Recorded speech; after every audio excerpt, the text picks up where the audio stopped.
what I like to say is the three notes for Bali High, the Bali High. That's like my activation code now. Like I hear. Wait, is that when you turn into a pirate? Probably, yeah.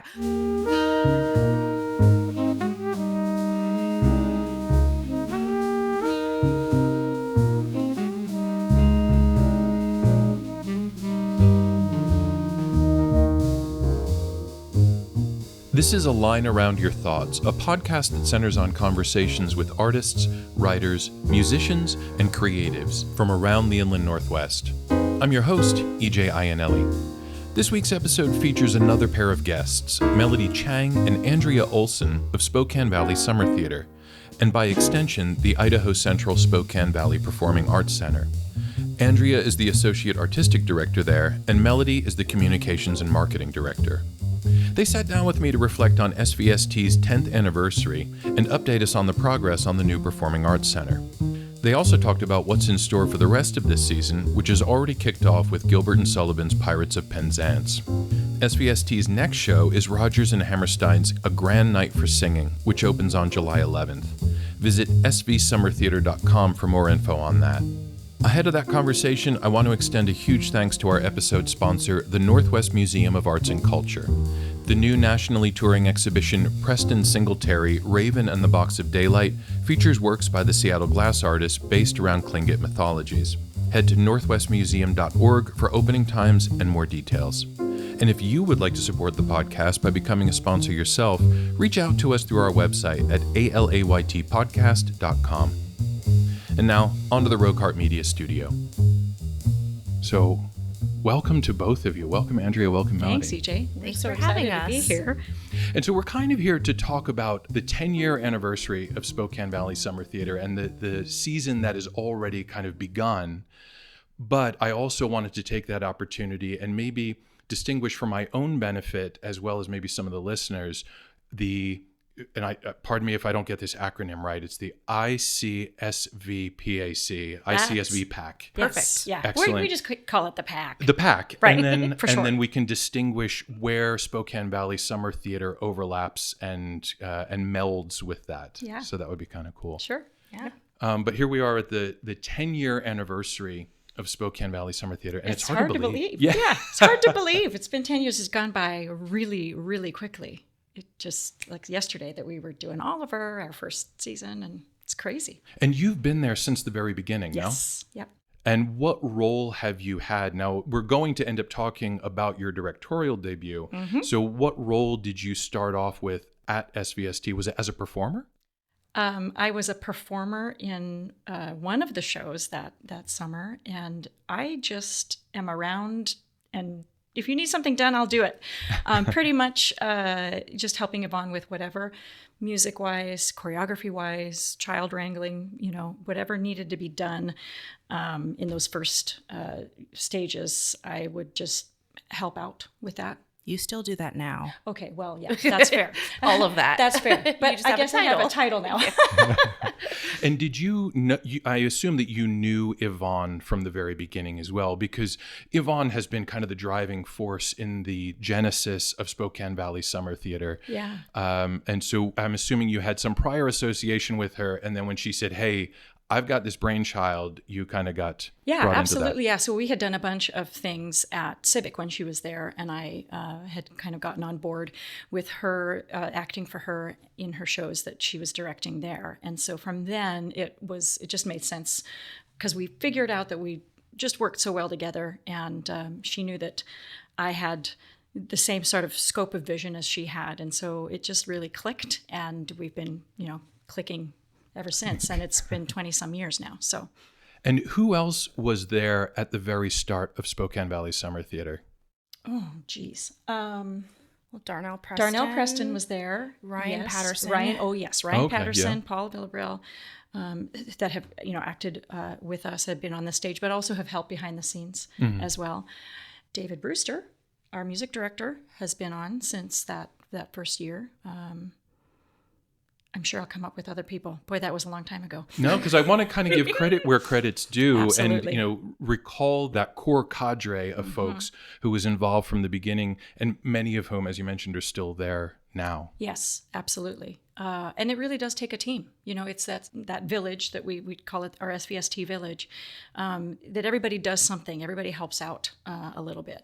And then as we've gained and grown in numbers and momentum, more people have been folded into the mix and continue to grow along with us. So it's exciting to look back where it started and then see where it is now, and that huge growth that we have had in really 10 years, which is not a very long time in the grand scheme of things. To be building a performing arts center, Yeah. a privately funded performing arts center at 10 years old, Right. as an It's organization. pretty exciting. It's Yeah. crazy. Yeah, we've really exploded. Yeah, and I want to talk about the organization which kind of preceded the Performing Arts Center. And Andrea, maybe you can speak to the evolution of that organization. Sure. And then Melody, I would love to bring you in to talk about like the grand vision that's already been in the works for a little while now. Yeah. So it's always, to my recollection, been 3 core summer shows each season, correct? Yeah, and that was because we don't have our own facility. We were, renting the space from the high school, Central Valley School District. We were at Central Valley. We've been at University High School. We've been back and forth. Sometimes we started at one and ended the season at the other because of air conditioning. But that's a whole nother commentary, I guess. So SVST, sort of that as we entered the fifth year, the idea had already been brewing, like, okay, we're growing, we can do these 3 shows in this amount of time that we have at the high school theater, and what's next, basically, was the question that was asked. What's next for us? And it became really clear that we were going to outgrow the facility, and that it would Very early on, no? Very early on, Yeah. yes, and that there was a need for the level of shows that we put on, that people liked, that people liked coming to our shows, have told us so, and bringing back their friends, coming to see a show multiple times in some cases. And so we started kind of researching, like, would this be something that we could sustain year round? It was the community ready? Was Spokane Valley ready for a regional theater that offered that level of performance and shows all year round? And the answer was, a resounding yes, let's do this. And so, many details go into that, right? Finding a location, finding donors, finding all of that, creating the building, sketching that out, which is all Yvonne Johnson's brainchild. And, we've got these amazing drawings and renderings, and they just are gorgeous. Basically taking the best of every theater experience she has had and putting it into one and saying, yes, I loved this from this place, and I loved this other element from this other space that I've been in, and putting those all together to create just this amazing facility that's going to outlast us all. So it became clear that we needed to do that and start gearing up for that and move away from, renting. Because of course we are limited by the space, the time that the space is available, because obviously high school happens during the school year. So with that limitation in mind, it became very clear that we needed to be looking to build our own facility. So, and then it just kind of chugged along from there. I mean, I'm making it sound really easy. There is a lot of work, and there's a lot of late nights, and there's a lot of, phone calls, and a lot of planning and switching of gears that has happened in the past 5 years. It's never boring. It is never boring. Yes, that is the joke. It's like, it's another day. What is going to happen today? And sometimes we can't even predict what's going to happen that day. But it really is a testament to the hard work and the vision of Yvonne's and the SVST team to be able to take this sort of snapshot of what we can do in the summer and then offer it year round. And the support has been amazing. I mean, it's exciting to wake up and know that this is happening, and being able to offer that opportunity to so many young performers, even if it's something that they're not going to be doing for the rest of their lives. It's so rewarding. A great example is this summer I'm the choreographer for Pirates of Penzance, and some of the students that I have worked with at the high school are in that show, and it's so fun to just see them shine and remember them when they maybe were a freshman and now are graduating high school, and it's what a wonderful growth to witness in their performance. And so it's so I'm honored to be a part of that and be able to cultivate that for these performers, for these students. So that's kind of how it all started.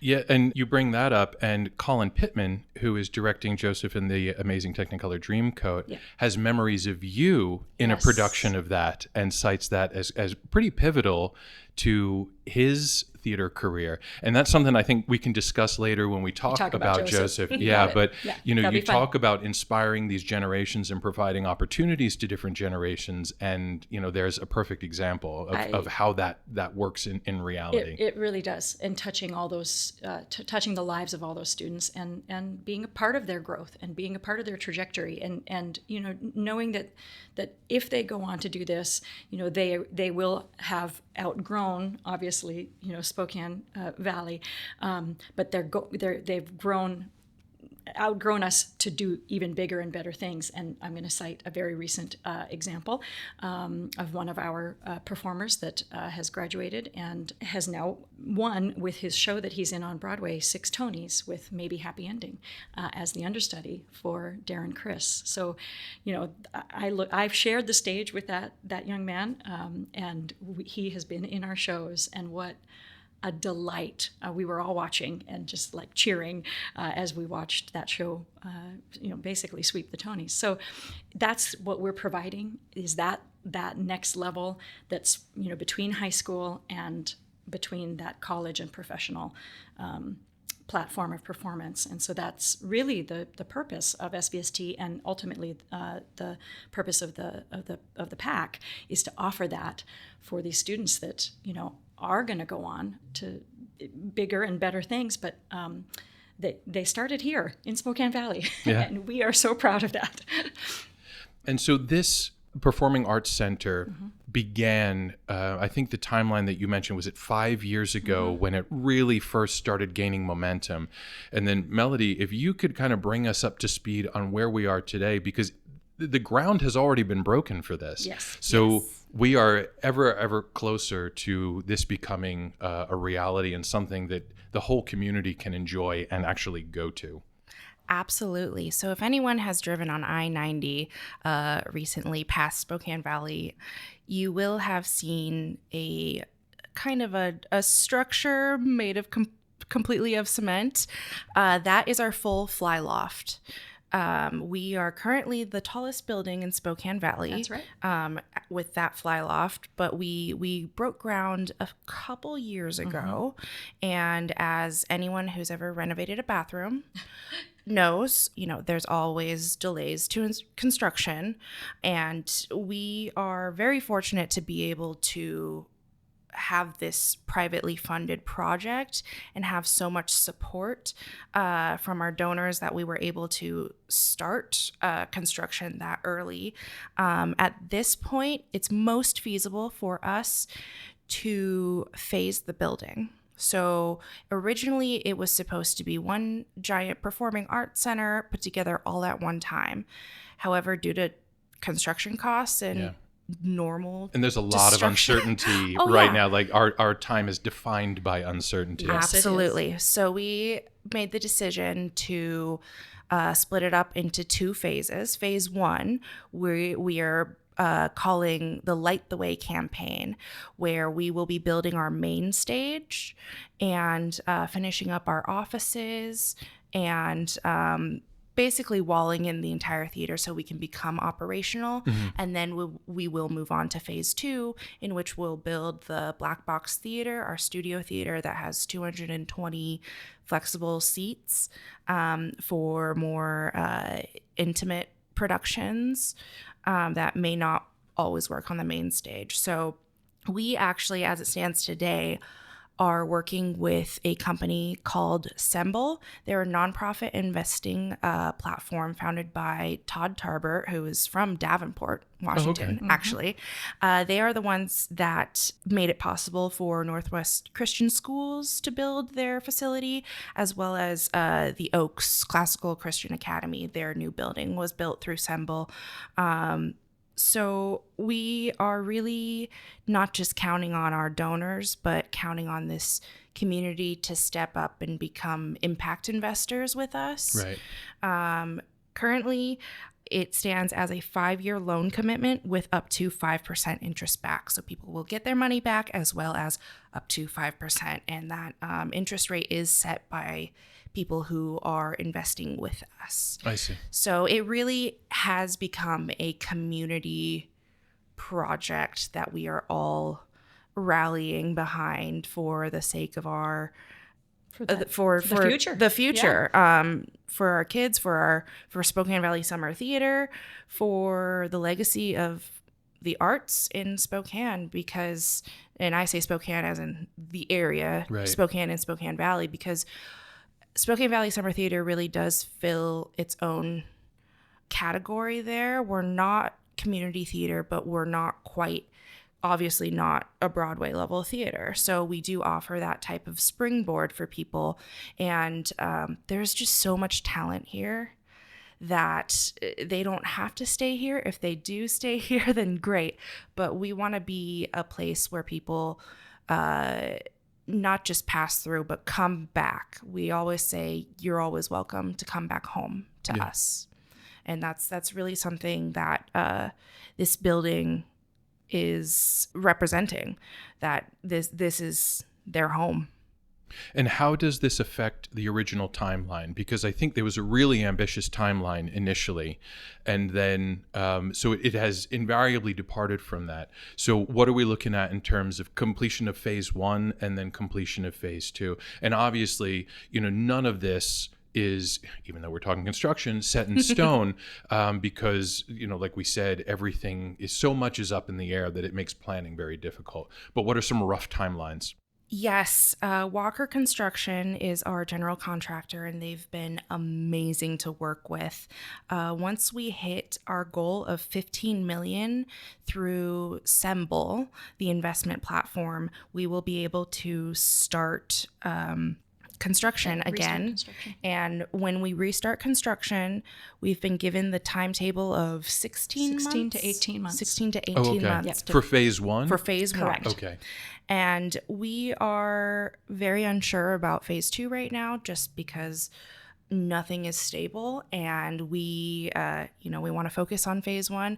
Phase 2 will likely come along at least a few years afterwards, after phase 1 is finished, because we want to, especially as an organization, Get in there and start producing. Start performing, and really making use of that building before we can add anything onto it. So starting anything new is always a challenge. So we're taking it bit by bit. Yeah, don't I know it? Yeah. And, one of the things, there are a few recurring themes that have already emerged in these conversations. Mm-hmm. And one of them is the level of uncertainty, particularly in the arts sector. And there's so many good things that folks want to do, but planning, certainly in the past couple of years, and largely because of COVID really upended things. I mean, I guess you could say that the uncertainty predates that to some extent, but COVID really, it took the ground out from under people's feet.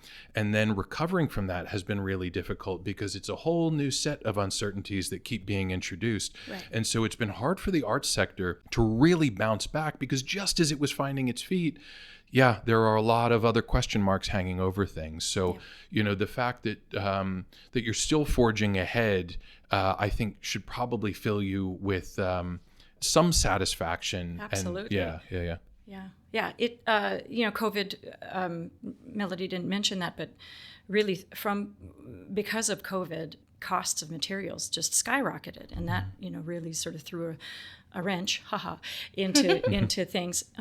So yes, recovering from that, and then even more recently, as support for the arts is waning with NEA grants being pulled and tightened and canceled.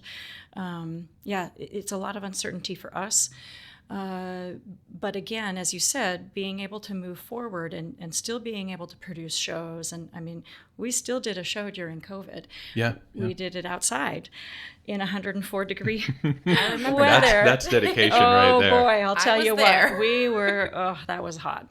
But it was, it's a testament to our team. Mm-hmm. And our team it believes in this project and believes in the difference that this project can make, not just the summer theater, which is, its own entity that is renting this space from the Central Valley School District, but being able to move to year round, that will make a huge difference in what we can offer. There's a time limitation on how many shows we can do because we want to fit 3 shows in, but then that sacrifices the amount of performances that can be given, and that sort of directly impacts the momentum forward.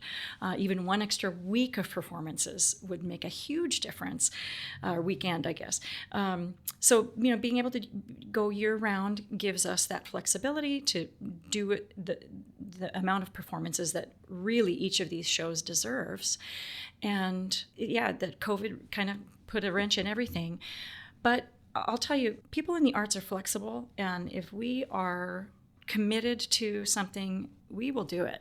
I mean, I don't think any of us have ever backed down or backed out of anything because we're so passionate about each other, our team, our shows, and this project.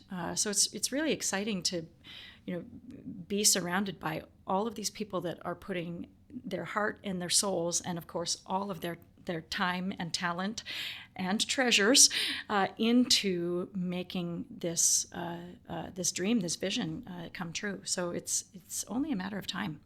And what is going to happen then to SVST? It is already kind of starting to morph into the ICSV pack. So is that what's going to happen? Spokane Valley Summer Theater, will it still exist as kind of a summer theater program, or is it something that will just kind of slowly fade and then, emerge butterfly-like as the ICSV pack?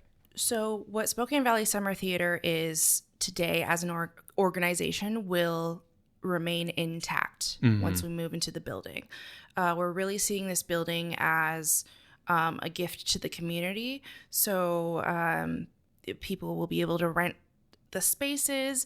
It's just that Spokane Valley Summer Theater will be the primary tenant. I see. So we will have the right to schedule first and then rent out the spaces to anyone else who is wanting to use it. So, for example, the Opera House, the First Interstate Center for the Arts, West Coast Entertainment, the Best of Broadway series, is the primary tenant for that building, and they present a lot of the shows there, but not every single event that happens there. And Spokane Symphony does a similar thing with the Fox. They are the primary tenant, and then. So this isn't a radically new model. This is a model that's been practiced elsewhere. Yes, elsewhere in this very city. Yeah. Mm-hmm.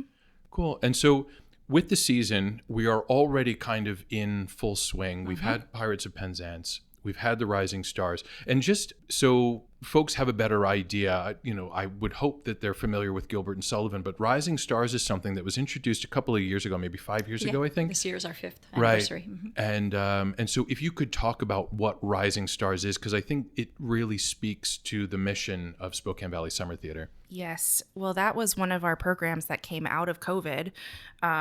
We performed in 21 with Under the Stars, which was like the adult performers of the group, and then Rising Stars, which really promoted anyone who was a high school or college student and pursuing a career in the arts, whether it be education, performance, or backstage crew, choreography, just any aspect of that. It became a way for us to really highlight the young people and the young talent in our village, as Yvonne likes to say. And it has turned into a really beautiful testament to the work that we do, because a lot of these kids, they are dreamers and they want to do this for a living, and there's not much else around here that they can add to their resume as a professional credit. So Rising Stars really gives them a chance to shine. It's usually solos, duets, trios, and a couple of group numbers, whereas if they were in a show, maybe they'd be in the ensemble or a featured role, but they wouldn't have that chance to really shine on their own. And this is what we would like to give to them. Yeah, it's a great way to showcase them, and it's just them. They're not sharing the stage with, maybe somebody that's a little bit more seasoned, or, has done just because of time, 25 more shows than they have. So they're really, on stage with a group of their peers. And it has become sort of, I feel like, kind of a badge of honor for our students, our young performers, to be able to be in Rising Stars. It is something that they are asked to do because we do have a time limit, and we can't showcase everybody. So there is this sort of goal of the younger performers, as they're kind of coming up through the ranks, if you will, to be able to do Rising Stars. And so, we've got a lot of newer ones. Actually, last year we had several graduate or age out of being eligible. And so our Rising Stars cast this year is a lot of newer students and performers, and they have exceeded all expectations. I mean, it's just been fantastic. But it's really for them as a showcase, just for them to watch them shine and give them their time on stage. And so we just had that showcase, and we find ourselves on the cusp of another one that you are directing. Yep. And this is a grand night for singing. And this is a little different to your usual musical. This is a musical review. And you and I have already spoken about this for an article that ultimately found its way into the Inlander. And we were talking about the sort of narrative through lines and how one doesn't really exist, but you still have to find a kind of connecting thread for each of these Rodgers and Hammerstein songs. So I was wondering if we could talk about some of the musicals, some of the songs that are in this. I also want to make sure that we cover the lesser known ones, because that's the stuff that excites me. It's like, I know South Pacific. Right. What I want to do is find some of those unpolished gems. And what's really, really fun about that, about the show and the way that Walter Bobby put this together, is that, yes, there's all those ones that are the, I recognize that. And I was thinking about how craftily they put together some of the medleys. And there's these little Easter eggs actually throughout. And I'm not going to spoil it, so you'll have to come. But to see what I mean. But these medleys that of all well-known things. So, of course, if you have listened to Rodgers and Hammerstein, any of their shows, you will recognize many of these songs. But what's really cool, if I can just stay on the more popular numbers for a moment, is how they've been treated. So, for example, as you mentioned, South Pacific, in Honey Bun, the song Honey Bun, it is the female singing but pretending to be a man. And so in this version, in A Grand Night for Singing, Honey Bun is actually sung by a man, as it sort of was intended, even though in South Pacific they're sort of making fun of it. Whereas another example from South Pacific, Wash That Man Right Out of My Hair, is this kind of sultry, rolling your shoulder at the audience kind of style that is totally different than what's in the show. There's not all the giggling and getting everybody's hair wet and all of that. So what I love about, and I think that's maybe what drew me to it and wanting to direct it, was that it was such a clever way.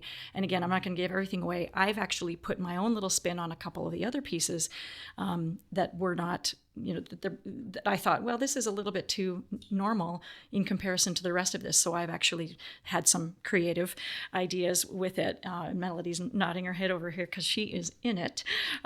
So that's really fun for us to do the show together. But some of these other pieces, that there's this medley called The Wedding Sequence, and it talks about how, when we get married, this is going to be like this amazing thing, and we're going to have, we'll just have all this time on our hands. And then the older couple comes in and is like, yeah, right, you're not.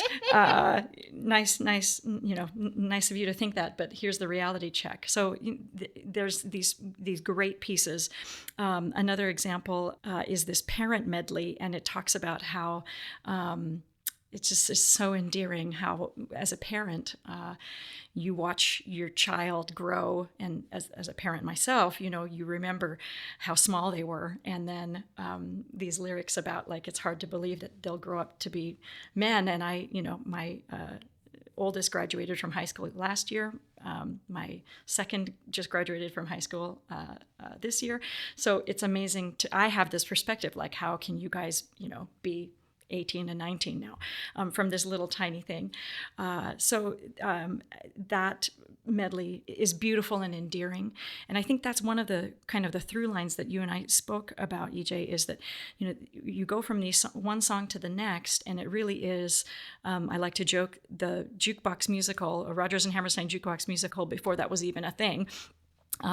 Because yes, there isn't really a story, but it's all relatable things. And I feel like I have crafted this relationship between the end of a song and the beginning of the next song, where there's not so much as a verbal interaction, but there's definitely the nod to, oh, this just happened, and that inspired this next thing to happen. Like me with the binoculars and Stepsister's Yes, Lament. Absolutely, because you're spying on I am. So what's really fun is there isn't anything given per se where this is set, and we just, I just felt like this sounds like all of these things could be happening in Central Park in New York.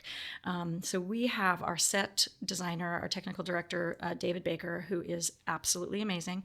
If you came to see Pirates, you saw the humongous pirate ship that came onto stage. And for Grand Night, we have just as humongous, I think it's taller though, grand staircase, because it's a grand night for singing, so everything will be grand. And this huge sweeping staircase that could be the staircase into the ballroom, but also could be the staircase for a bridge in Central Park. And we have this beautiful gazebo that, could be anywhere, could be in the backyard of the Von Trapp family, but also could be in Central Park. And so we came up with this, I'm the director. I came up with this. Which is a new thing for you. Which is a new thing for me. So I'm not used to saying that. So it's been really fun sort of saying this is an idea I have, and then asking Yvonne, who is a fantastic mentor, and I have learned so much from her over these 20 years working with her, and like, do you think this is a good idea? And just making sure that I'm on the right track. And it's just been really fun to sort of bounce those ideas and have that, like, yeah, that's hilarious. Do it, So there's a few, little tidbits of things that are going to happen. We have a 12-person cast, and that's larger than what the original Walter Bobby play was. There were only 5 in that group. But boy, they were busy because, they would go off stage on one thing and come right back on. So this sort of showcases some of our performers that have been with us for a while, and allows them to sing that Rodgers and Hammerstein style that is so iconic, but also is sometimes we lose that style, that more kind of classical or that golden age style of singing when we look at musicals like, for example, Joseph and the Amazing Technicolor Dreamcoat, which we'll get to shortly. But able to really, bookend, so it's a grand night sandwich this summer, this amazing... the amazing voices. So it's really all about the music. And yet I do have a few surprises. Again, you'll have to come see it up my sleeve for that. But we've got some of the best singers in town. Darnell Preston, Max Mendez is singing with us, Raylan Toth, Carlin Kaler. I mentioned Melody already. She's with us. B. Aaron, Tobin Eyestone, who just is so excited to sing Rodgers and Hammerstein. Who am I missing? Alexis Meeker, who you've seen on many a stage with us. Duncan Menzies, Lily Miller, who has graced our stages as well. And then Sydney Glover and Bryce Clifton, who is new to us this year. And then B. Aaron, who was in South Pacific with us.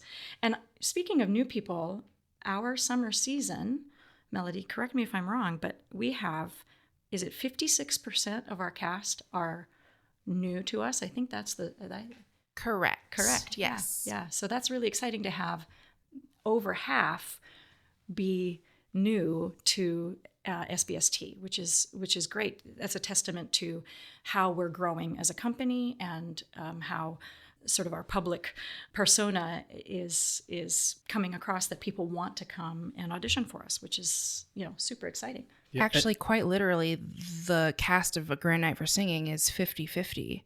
We have 6 new people and 6 returning. Yeah. So that itself speaks to a lot of the great talent we have in this privilege to attract here. And again, that's the whole reason why we feel like, now's the time for the pack to be built. And Melody, what is your role in A Grand Night for Singing, or roles, plural? We, there isn't any specific role. We sing. Or you adopt personas or characters in the guise of song. Depending on the song. But what I love about this is I'm getting to sing music that I would very likely rarely ever sing. So I sing a really fun jazzy version of Kansas City, which is sung by a man in Oklahoma.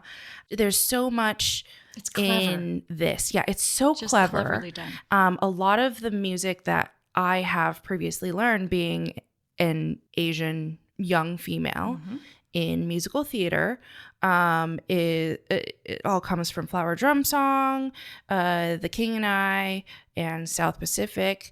I get to really see different versions of these pieces completely revamped, and I don't have to be the one singing them. Yeah, you don't find yourself typecast in something like this, and because it turns some of these on their ear, it affords more opportunities.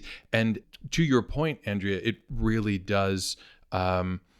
Even though these are familiar favorites, they are presented in a new light that even if you've seen the musical, you're getting something a little different. You will get, you have a fresh view for sure. Yeah. Yes, absolutely. Yeah. And the way the music is arranged is just brilliant. There are so many medleys that I love. I love a good medley. I love a medley that you don't even realize it's a medley. You're like, wait a minute, when did we switch? Right. I like the Easter egg medleys, which you said are also a part of this. So I like the medleys that sneak in bits of other songs or do callbacks a little bit later. And Bali High is not part of this show, but it does make some very random appearances, and so I get to sing Bali High again this year, which is great. Just not the whole thing, and split up. And Max And it's so cool. gets to reprise a part of South Pacific, his role as Emile Debec. So, I did ask them, are you okay if I give this to you again? And they both said. So there's a little nod to longtime patrons as totally. well. So they'll say, Absolutely. oh, I get this. Those as well. that know, Those that there'll be a if you little know, you know, snicker, right? Yeah. And those that don't, it'll be beautiful anyway. But yeah, so I love playing with that, and all of these people, I think are up for that. Just being playful with it and being open to, like, what can we do? What is the song about? And out of context, that's what also makes it fun. I mean, it's a challenge, but what a great avenue for creativity is that, because I'm not limited by, like, okay, this has to be sung as, as a soliloquy about so-and-so. Okay, strip that away, and what could it also be about? And so finding some of those elements there. And so I hope, I hope that it comes across. I think it's working, but you'll have to come and see it and let me know. And so this is a special season, not just for Spokane Valley Summer Theater, but for you as well, because here you are making your directorial debut. But you move from choreography, so you wear 3 different hats. You move from choreography to director, and then in the final production, you are a narrator, a role that you are reprising from Colin's time. Right. So, let's talk about Joseph and this massive musical that you're going out with. Blockbuster mega hit musical. I also do want to add that she's working with the kids choir as well. We've hired quite a few. I think we have 15 students. They're all like age 8 to 12, I think. Yeah, 8 to 12, and she's taken that on as well. She's also the music supervisor for Rising Stars. This is what I do. Like, anybody that knows me is like, I know. What can't you do? You and I are very similar. Right, in but that it's nice that aspect, you get. But So here we have the Rising Star Showcase. Yeah. We have the showcase of Rodgers and Hammerstein music, and then we have kind of the Andrea Showcase, where it's like, okay, what talent are we going to be seeing in this musical? It really is a true testament to the amazing work that Andrea does on stage and behind the scenes and administratively. This woman is carrying so much, and I just wanted to be sure to mention that, because I mean, we mentioned that everyone on this team is multitasking. Yes. And can I just point out that the body language in the room, Andrea is getting very bashful from all the compliments, because she's starting to fidget. Twirling my... I am sitting here and giving you compliments, so you have to accept them. Yes, it's right. We're recording. But, we can do all of these things. Obviously, we are part of this because we love what we do. And Yvonne has created such a great environment for us. But also, Andrea is such a huge part of that for so many people. Half of these people are her voice students, too. Yeah. And there's not a single part of this company, this building, these productions that she has not had some sort of hand on. So I really want to just take the time to appreciate her. Thanks, Mom. Because, I mean, we're all running around like chickens with our heads cut off. And you are too. But you deserve the compliments and the praise. You really do. Well, and this is what I do, though. Like, this is like my life. I can do all these things, and I love doing all these things. And I have juggled stuff. I've juggled this my entire life, between music and dance and theater and school and all of that stuff. So, but yes, so Joseph, I'm the narrator in that. And I think some people, if you haven't seen the show Joseph, the narrator, I had somebody say, oh, so you're not singing. No, the narrator role sings everything. She's on stage pretty much the entire time.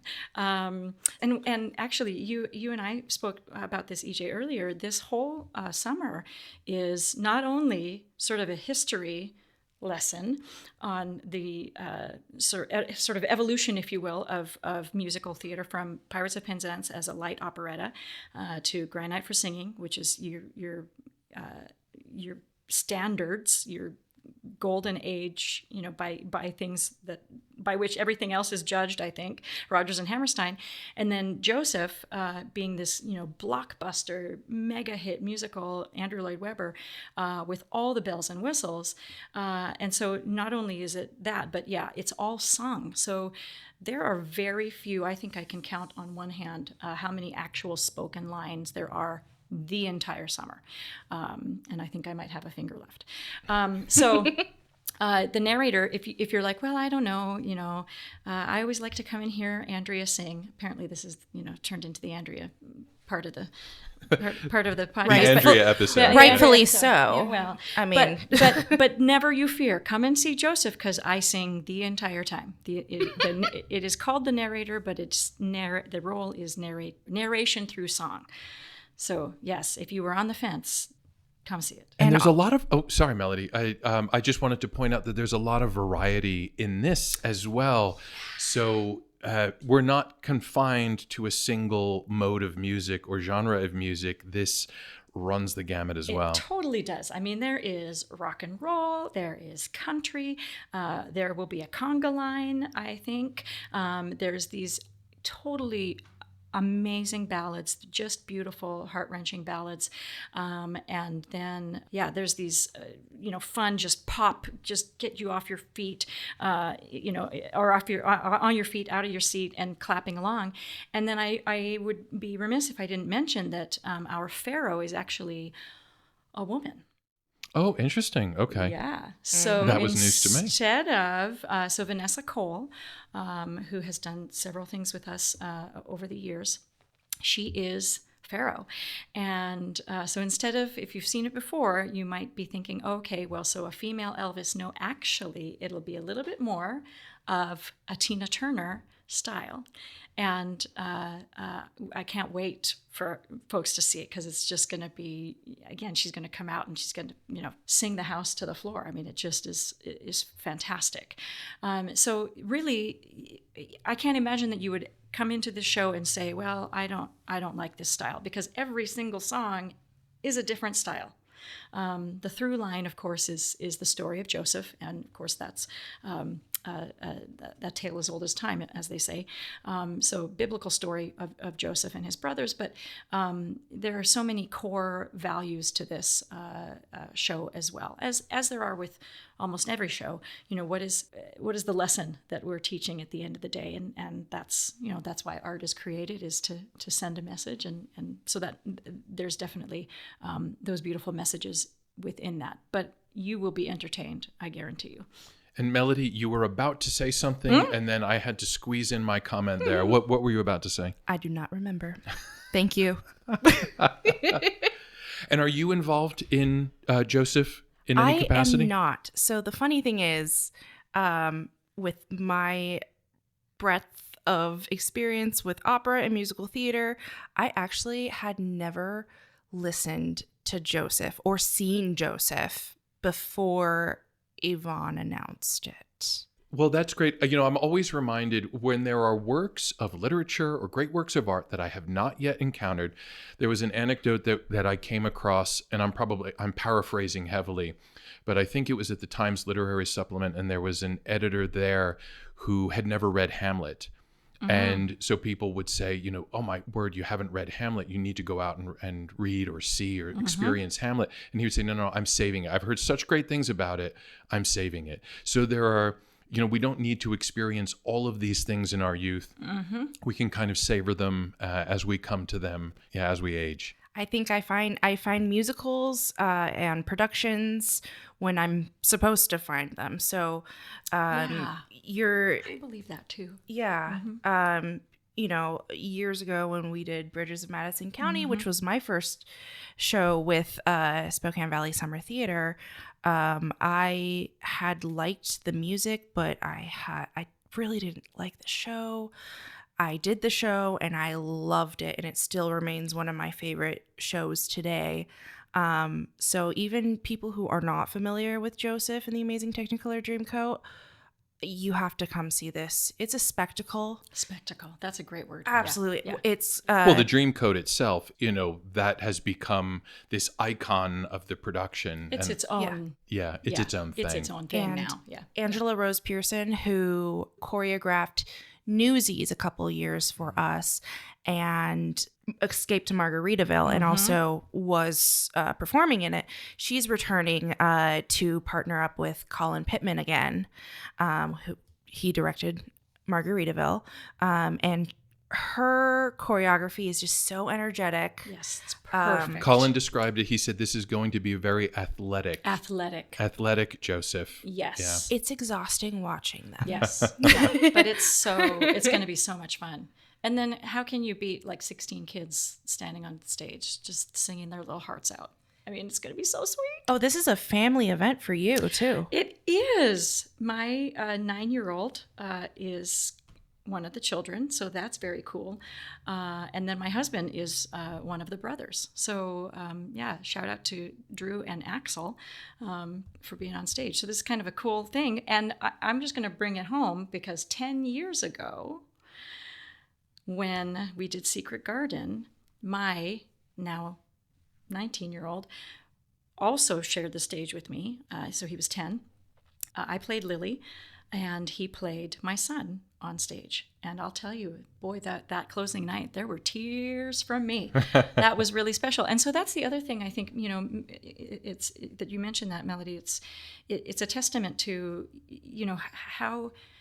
what are these opportunities that you can have and that families can, do things together, do shows together. And it doesn't necessarily have to be where everybody's on the stage, but it's also, being on the crew or helping backstage. Or my daughter helped when we did Mamma Mia. She helped with backstage stuff. So, and that's just my family. Our music director for Joseph, as well as Pirates, David Brewster, his kids, Fiona and Rowan, are both in the children's chorus. That's an exciting, event for them too, to be part of this. And, Dad's in the pit playing and directing. And so that's going to be really exciting. And so that sort of family, that openness to the family opportunities is I think really special. If you are a professional on Broadway, it's very rare that you get to have your spouse or your family with you. On tour, even more rare. So that's a special dynamic. And my kids, of course, would know all the lyrics anyway because I'm practicing them at home. So it just stands to reason that they would get a chance to be on stage. But we wanted to talk about Colin. And his sort of, shout out to me. So Colin was a voice student of mine. And he came to see me in Joseph. And he wrote me this sweet, sweet note. And it came up on our memories, actually, just a little bit ago. I have to think of how he said it. But I'm going to paraphrase here. So excited to see the best voice teacher ever knock it out of the park or something like that. And so he got to watch me play the narrator.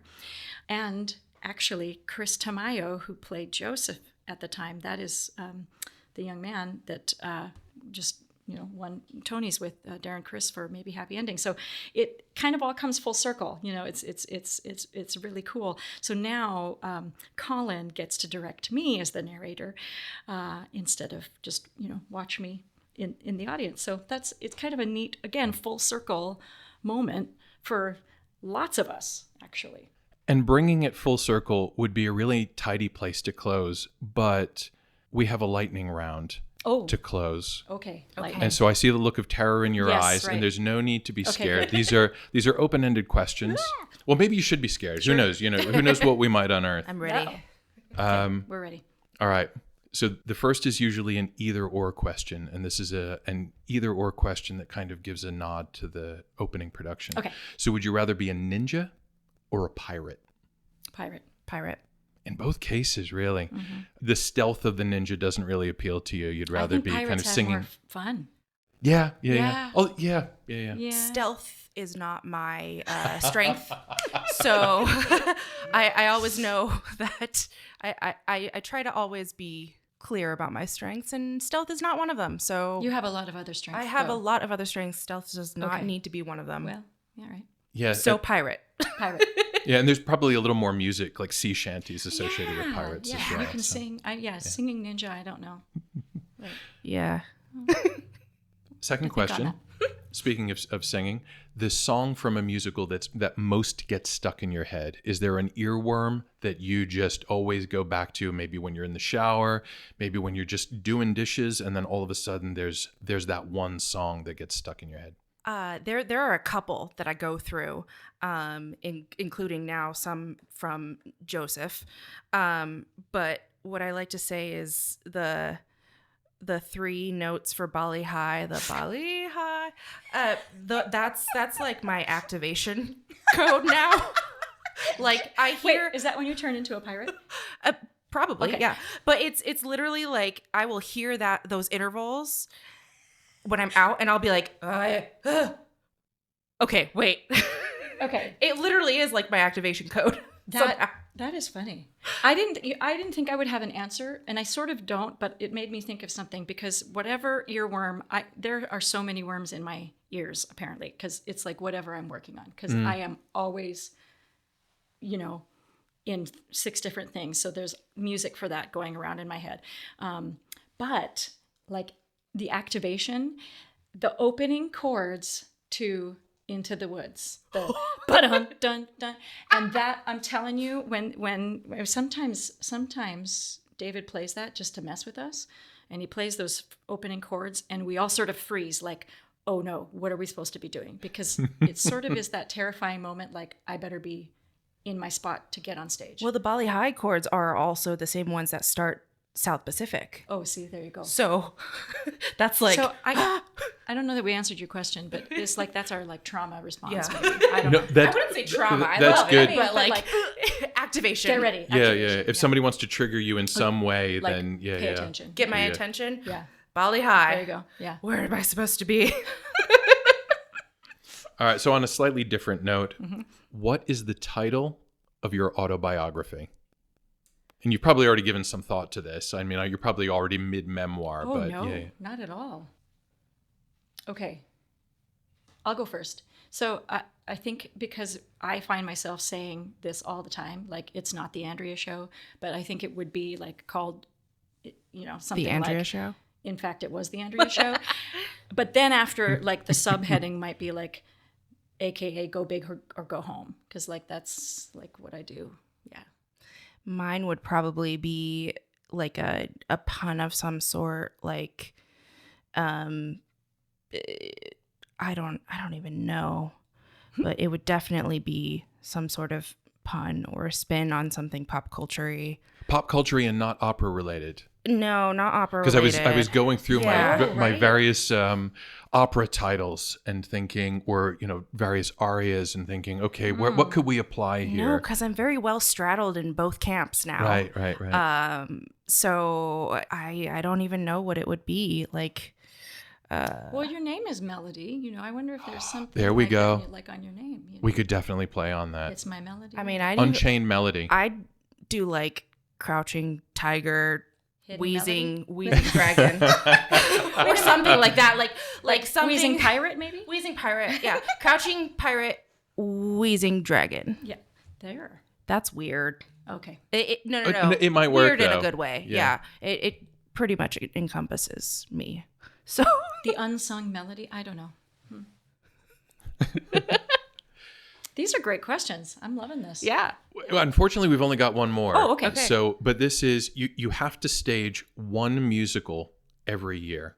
What is it? The same one has every to be year. You got to same stage. one? You have to stage. So this is a perennial favorite that you find that you might be able to do a number of different ways that affords you certain flexibility, or just a favorite that you never get tired of.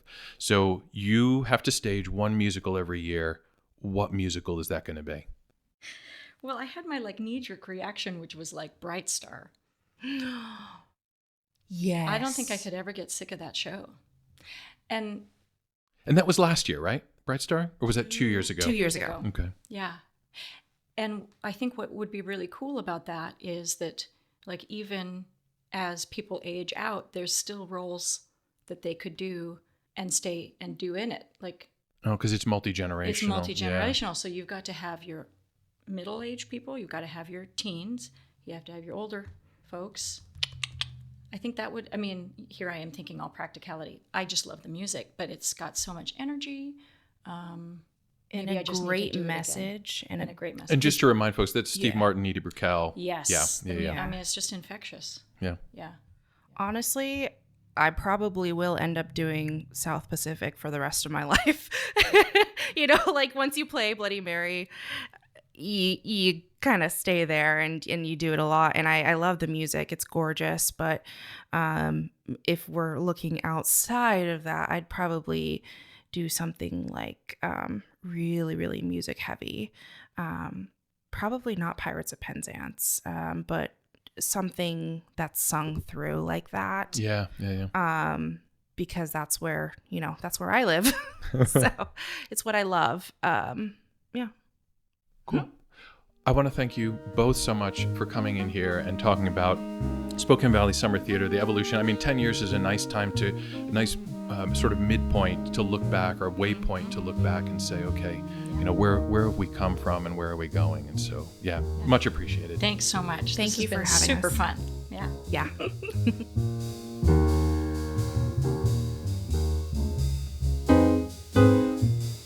This has been A Line Around Your Thoughts. My name is EJ Iannelli, and my guests were Melody Chang and Andrea Olsen of Spokane Valley Summer Theater. Another big thanks to our episode sponsor, the Northwest Museum of Arts and Culture. The new nationally touring exhibition, Preston Singletary, Raven and the Box of Daylight, opened there last week. You can visit northwestmuseum.org for tickets and more details.